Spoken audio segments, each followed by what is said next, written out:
Pagdaga ni Senator Alan Cayetano, 1392, nag-abstain kami ni Davy. Pero nakita na mo, katong Lunes, katong nag-shoot out ito,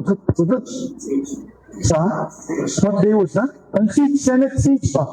Nakita na mo na naggrabe na yun ang, with due respect kay Senator Alan, ang pagdala ni Senator Alan sa sitwasyon, with due respect sa akong amigo. And I said na grabe na ang pagka-ubos sa dignidad sa Senado tumuti. Karoon pa lang kung nakakita o makadulog na nag-shoot out ang Philippine Senate since that time of Aguinaldo and since time niya. So if wala kang Senado or legislative body in the time of Aguinaldo to the time of Manuel Quezon when he was the first Senate President, this is the first time nakadumugo na nag-shoot out, nag-siege ang Senado, nag-hangkay pa armado. Pero na ko nakakita na dito sa hallway na mo may mga armado. Foto ka itong dito sa iyo. Ako, pagkakaroon na rin lang, nagsumbong ka ako na may shoot out. Medyo, ano lang ba, feelings na ako na magkagumot tungkol sa kadaghan sa katauhan na armado sa sunod sa Senado. May Marines, may Police, ang mga bodyguards sa mga senador, may parawas sa ilang mga lugar. This has to be the first time na naitabo ni. So, tingnan na ako mga staff na naisa sa pinit-ulo din sigurado may shoot out din sa Senado. Huli na mo. Pinauli ko ang mga staff. Truth be told, wala pa 1 hour kay 6:30. Ipahuli ko ng mga staff. But 7:30, nag-shoot out na sila diyan na kami di ay nagsugod ang nagpaputo ang mga guardias sa Senado. So, ang usaha, nagpaputo. So I said na naluoy na ko sa imahe sa Senado. I think we need a reboot, we need a restart. Kung sa computer ba, sa inyong cellphone, restart, reboot. And I said na nagbago na leader. So kung nakagtao tanan sa naitabo sa Senado katong adlaw. So my suggestion was tanan na SC, ex-SC, disqualified. Apil ko. Hindi na ko pwede, ayaw na si Cheese, ayaw na sila ni Soto, ayaw na si Alan, kay grabe po na suko sa iya. So, manita paglain. No, kana, ang namang desisyon, for us, it's swing yan. Ano man swing ka yan, kaya ipakita niya, at kung bigala niya, Committee of Finance, guwapong pagkita niya transparency, accountability, and political will. Kaya daga nag-goal sa iya na, imagine bago lang nahuman ang mga ghost projects na flood control. So, ilan lang medyo, transparent sa tanan. Muna naghangyo mo sa ila, every barangay project na ako, o provincial project, nangayo ko sa barangay resolution, municipal resolution, tanan para dili goes, o ang agency approval from the DPWH para dili goes. So, mga po ang paglala niya sa Committee on Finance, mo kanana, kami tanan, gusto na mo, siya ang imong Senate President, para ipakita po ang transparency sa katawan ng consensus building.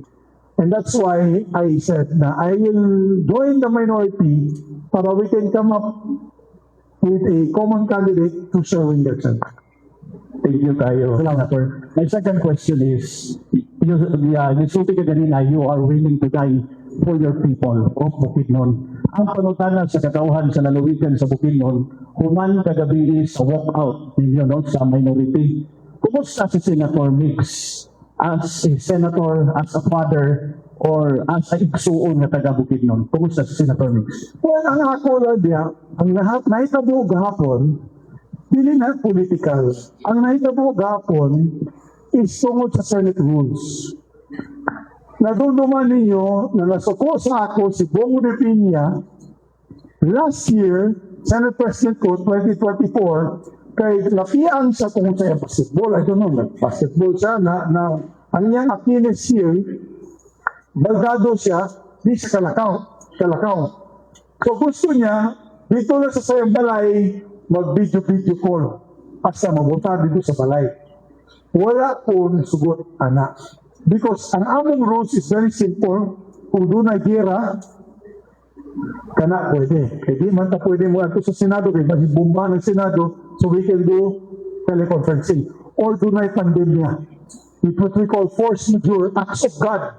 Earthquake, nagaot ang Senado. So, kana pwede na siya. Force majeure, acts of God, or wartime, nanang state of emergency. Kung sugot taan ang gusto nila gagabi, ang tinuod nga, mga kaigsunan, wala na yung ato sa session. Ang Senado, within MP7 na ng tao na niya sa balay, kita siya, tingin dito sa misa, utanaw na lang sa Zoom. Wala na yung debate. Mag-check-in na lang sa Zoom. Check attendance, uli na. Disaster.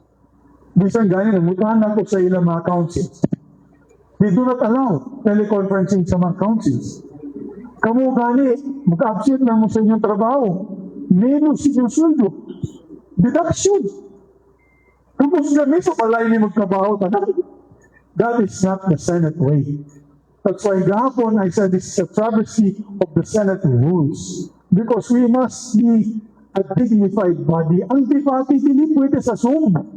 Ang debate na diya, diskurso diya sa plenaryo. And that is how we pass laws. So it has nothing to do with politics. Wala yung politika ng gahapon. It is just that we believe that the Senate, the time of Salonga, the time of Ninoy Aquino, the time of Jokno, the time of Cañada, Claro and Recto, Joker Arroyo, Frank Drilon, Miriam Defensor Santiago, all the debates and the beautiful legislation was passed on the Senate floor. Gani, naghatag kong example, si Senator Miriam Defensor Santiago, nung na-diagnose sa cancer, wala siya naghangyo na exemption na kung pwede siya mag-online lang or pwede i-mark as present, bisan absent kay nasa sakit. She never asked that. She filed for medical leave. It's also marked her absent, but she understood. Nakasabot siya sa Senate rules. So why did we not be like that, di ba? Ang mahitabo, mga tigsunan, this is not for Baco, this is not for Jinggoy. Ang tinod, kung di-approve, kung amon mong dili na mo ito ikontrahan, sunod, at now Lunes, wala na yung senador diya sa Senado.